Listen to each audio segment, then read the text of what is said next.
Hello and welcome to Hardware Learning, where we look stupid so you don't have to. Today we are installing an intake on the 2022 WRX. I almost said STI, but it's just a WRX.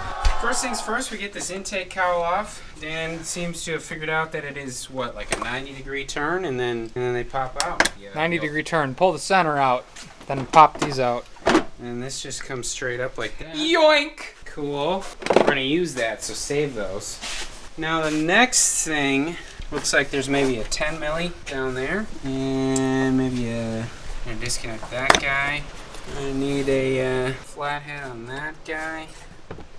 We'll get this intake box off in no time. It's almost like it's missing a bolt. I wonder if there was an intake on this car at one point. We're also going to have to take this fender liner out.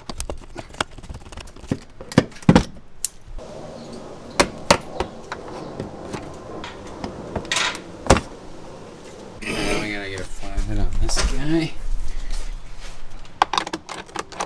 What's there? Did you take a... That was a used car. No, it's a car. Oh. Alright, so we got this guy out.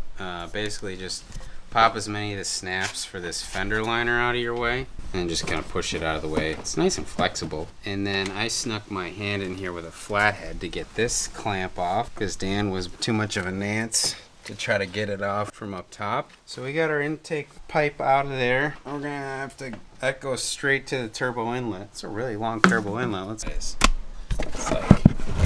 like that long. It's like 5-inch turbo inlet. So now we gotta figure out how to put this thing, put the aftermarket intake thing on. So this I don't think was utilized with the factory intake, but I just backed this off far enough to slot this in, and then we don't have any instructions or anything, but it looks like that's probably, well, that's probably about. You gotta put the rubber. Oh, well, we can still slide the rubber, but is that pulled off the factory one? Yeah, you steal those guys off there. I gotta say the old Volkswagen fender liner and lower splash pan comes off a little better than the Subaru. Heard it here first, folks. I don't know if there's, does it need to like be pushed in? You slide it in from the side. I know, but I don't know that gap felt like it was big enough with the metal insert in there to really be able to like slide in. I think you're supposed to transfer them before you put it in. I mean, we can pull the one screw that's loosely holding it together. We gotta transfer this MAF sensor over to the new intake pipe as well.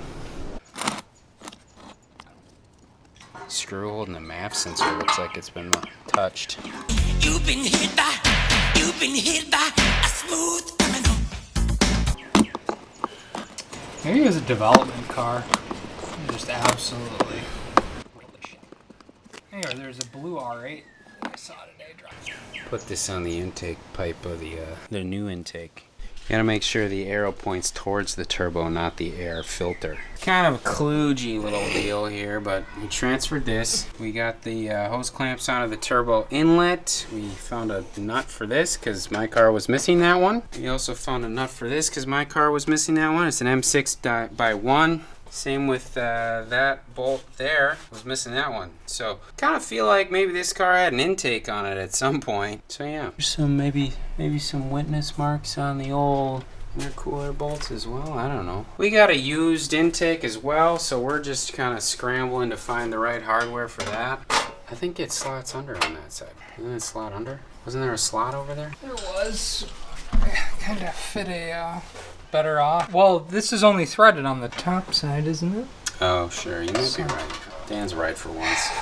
I'd also like to note that Kyle said Volkswagen fender liners and underpan are less Fuji than whatever this is. I don't know what you're talking about. Alright, we're going to put the fender liner back in. Dan's going to get this little cover back on. Then we're going to pop the little snorkel back on. And then we'll go test out and see what kind of choochie noises it makes. Let's talk about why you would do an intake on a car like this. And noise. The only reason is strictly noise. The factory intake probably works better.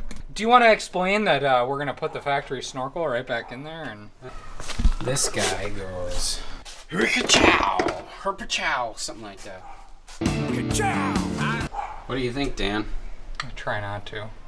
So we installed this intake, and now I kind of had higher hopes that I could hear it like spool. And you don't really hear much spool, so we're gonna have to go stage 2 probably. Is that it, Boxster?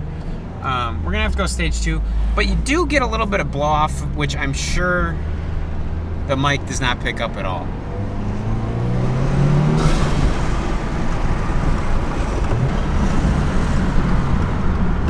Danger.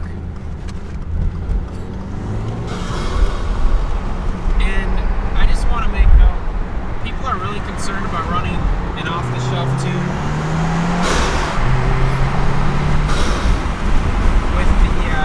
with an intake, and so far my DAM, which is your, well, it's not connected to the car. So far my dynamic advance multiplier, which basically is like a knock correction thing, has been at 1 this whole time, and we've been giving her. Oh, we've been giving her. There's a statement. There's. I'll just put that down and drive like a civilized human being.